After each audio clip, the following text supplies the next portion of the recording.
आज की 10 breaking news और आज की पहली बड़ी खबर। पीएम नरेंद्र मोदी का आज 71वां जन्मदिन है और इस मौके पर बीजेपी ने आज राष्ट्रीय मुख्यालय में एक प्रदर्शनी का आयोजन किया है। साथ ही रक्तदान का कार्यक्रम भी आयोजित किया जा रहा है। इसके अलावा पीएम मोदी के जन्मदिन पर बीजेपी आज विशेष वैक्सीनेशन अभियान भी चलाएगी, जिसमें एक दिन में 1.5 करोड़ वैक्सीनेशन करने का लक्ष्य रखा गया है। बीजेपी 20 दिन का सेवा समर्पण अभियान चलाएगी। बीजेपी इस अभियान के जरिए वंचित तबके के लोगों तक मोदी सरकार की नीतियों को पहुंचाने का काम करेगी। वहीं कांग्रेस पीएम मोदी के जन्मदिन को बेरोजगार दिवस के रूप में भी मनाएगी। रहेगी नजर। आगे बढ़ते हैं और आज की एक और बड़ी खबर का रुख कर लेते हैं। दूसरी ब्रेकिंग न्यूज आपकी टीवी स्क्रीन पर।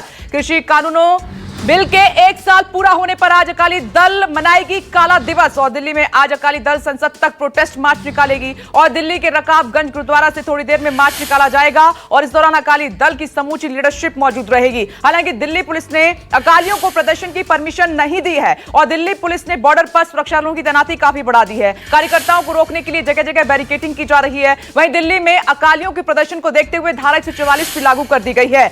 आगे बढ़ते हैं और आज की तीसरी ब्रेकिंग न्यूज का रुख कर लेते हैं। शंघाई सहयोग संगठन के सम्मेलन की आज से शुरुआत होगी और सम्मेलन में अफगान संकट से पड़ने वाले असर पर चर्चा होने की संभावना है। पीएम मोदी वीडियो कॉन्फ्रेंसिंग के जरिए शिखर सम्मेलन को संबोधित करेंगे और इस दौरान विदेश मंत्री एस जयशंकर दुशांबे में मौजूद रहेंगे और दुशांबे में विदेश मंत्री एस जयशंकर अफगानिस्तान पर होने वाली बैठक में हिस्सा लेंगे। साथ ही सामूहिक सुरक्षा संधि संगठन की बैठक में भी हिस्सा लेंगे। विदेश मंत्री कई देशों के नेताओं के साथ द्विपक्षीय बैठक करेंगे। एस जयशंकर ईरान, तजाकिस्तान समेत दूसरे सदस्य देशों के विदेश मंत्रियों के साथ मीटिंग भी करेंगे। नजर हमारी रहेगी। लेकिन आगे बढ़ते हैं आज की एक और बड़ी खबर का रुख कर लेते हैं। एक और ब्रेकिंग न्यूज आपकी टीवी स्क्रीन पर। एससीओ की बैठक से पहले भारत चीन के विदेश मंत्री की मुलाकात हुई और इस दौरान दोनों देशों के बीच लद्दाख से डिसंगेजमेंट को लेकर चर्चा हुई है। इस दौरान एस जयशंकर ने पाकिस्तान का नाम लिए बिना चीन को बड़ी सीख दी। एस जयशंकर ने कहा कि चीन को भारत के साथ अपने संबंधों को किसी तीसरे देश के नजरिए से नहीं देखना चाहिए। विदेश मंत्री ने ट्वीट कर इस बात की जानकारी खुद दी है। एस जयशंकर ने ट्वीट करते हुए लिखा है कि एससीओ की तरह चीनी विदेश मंत्री से मुलाकात हुई और इस दौरान दोनों देशों के बीच डिसंगेजमेंट को लेकर चर्चा हुई है। अब जल्दी से आगे बढ़ते हैं और आज की एक और ब्रेकिंग न्यूज का रुख कर लेते हैं। जीएसटी काउंसिल की आज अहम बैठक होने जा रही है। वित्त मंत्री निर्मला सीतारमण जीएसटी परिषद की 45वीं बैठक की अध्यक्षता करेंगी। सुबह 11 बजे लखनऊ में यह बैठक होगी। बैठक में पेट्रोल डीजल को जीएसटी में लाने पर विचार हो सकता है। सूत्रों के मुताबिक बैठक में कोविड दवाओं पर टैक्स छूट को 31 दिसंबर तक बढ़ाने का भी फैसला हो सकता है। देश में इस समय रिकॉर्ड ऊंचाई पर वाहन ईंधन के दाम हैं। आपको यह भी बता दें कि केरल उच्च न्यायालय ने जून में एक रिट याचिका पर निर्देश दिए थे कि जीएसटी परिषद पेट्रोल और डीजल को जीएसटी के तहत लाने पर करे फैसला। अब एक और खबर आपकी टीवी स्क्रीन पर। आज की एक और ब्रेकिंग न्यूज। देश में आतंकी खतरों को देखते हुए एटीएस की हाई लेवल बैठक। दिल्ली पुलिस 11 राज्यों के एटीएस चीफ, एसओजी और खुफिया एजेंसियों के साथ यह बैठक करेगी। दिल्ली के पुलिस मुख्यालय में आज यह बैठक बुलाई गई है और इस मीटिंग में एटीएस, रॉ, आईबी और मिलिट्री इंटेलिजेंस और फील्ड ऑपरेशन से जुड़े अधिकारी शामिल होंगे और इस बैठक का मकसद राज्यों के एटीएस अधिकारियों के साथ बेहतर कोऑर्डिनेशन, मिल रहे खुफिया इनपुट को आपस में शेयर करना होगा। आगे बढ़ते हैं। एक और ब्रेकिंग न्यूज का रुख कर लेते हैं। आज की एक और बड़ी खबर। रॉकेट हमलों से एक बार फिर दहला काबुल। काबुल में एक के बाद एक कई रॉकेट दागे गए हैं और अमाज न्यूज के मुताबिक रॉकेट एक बिजली घर को निशाना बनाकर दागे गए थे, लेकिन रॉकेट अपने लक्ष्य से चूक गए। रॉकेट हमले में किसी के नुकसान की कोई खबर नहीं है। स्थानीय लोगों ने यह दावा किया है कि जब चमतलाहा इलेक्ट्रिक सब स्टेशन को निशाना बनाया गया था, अभी यह साफ नहीं है कि पावर प्लांट को क्यों निशाना बनाया गया।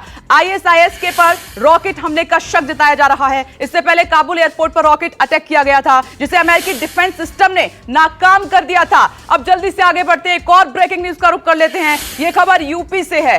यूपी के कई जिलों में भारी बारिश से हालात बेहद खराब है और आप देख रहे हैं कि यूपी में 15 लोगों की अब तक मौत भी हो गई है। वहीं लखनऊ में पानी निकालने के लिए गोमती बैराज खोला गया है। प्रयागराज, रायबरेली, सुल्तानपुर, अयोध्या में भी जलभराव से लोगों को परेशानियों का सामना करना पड़ रहा है। यूपी के 29 जिलों में मौसम विभाग ने भारी बारिश को लेकर हाई अलर्ट जारी कर दिया है, जिसके चलते 2 दिन के लिए स्कूल कॉलेज पूरी तरीके से बंद। वहीं मौसम विभाग के मुताबिक दिल्ली, एनसीआर, पंजाब, राजस्थान, तेलंगाना में भारी बारिश हो सकती है। आपको थोड़ा संभलना होगा। अब जल्दी से आगे बढ़ते हैं। एक और ब्रेकिंग न्यूज का रुख कर लेते हैं मुंबई से। मुंबई के बांद्रा कुर्ला इलाके में बड़ा हादसा हुआ है, जहां निर्माणाधीन फ्लाईओवर का एक हिस्सा गिर गया। बांद्रा कुर्ला में फ्लाईओवर गिरने से 13 मजदूर घायल हो गए हैं, जिन्हें इलाज के लिए अस्पताल में भर्ती कराया है। फ्लाईओवर गिरने की सूचना के बाद पुलिस और फायर ब्रिगेड की टीमें घटनास्थल पर पहुंच चुकी हैं। फिलहाल राहत और बचाव का काम जारी है। बताया यह भी जा रहा है कि आज सुबह करीब 4 बजे एक निर्माणाधीन फ्लाईओवर का एक हिस्सा अचानक से गिर गया। अब आगे बढ़ते हैं, एक और खबर का रुख कर लेते हैं। 10वीं बड़ी खबर, कोरोना मामलों में उतार चढ़ाव जारी है। अपडेट, पिछले 24 घंटे में 30,000 से ज्यादा कोरोना मामलों की पुष्टि हुई है। वहीं पिछले 24 घंटे में 38,000 से ज्यादा लोग कोरोना से ठीक भी हुए हैं। देश में कोरोना रिकवरी रेट अब 97% से ज्यादा पहुंच चुका है, जबकि मृत्यु दर घटकर 1% से भी कम हो गई है। इसके अलावा देश में टीकाकरण अभियान तेजी के साथ लगातार जारी है और देश में बीते एक दिन में 64 लाख से ज्यादा वैक्सीनेशन किया गया है। तो यह है आज की 10 बजे की 10वीं ब्रेकिंग न्यूज।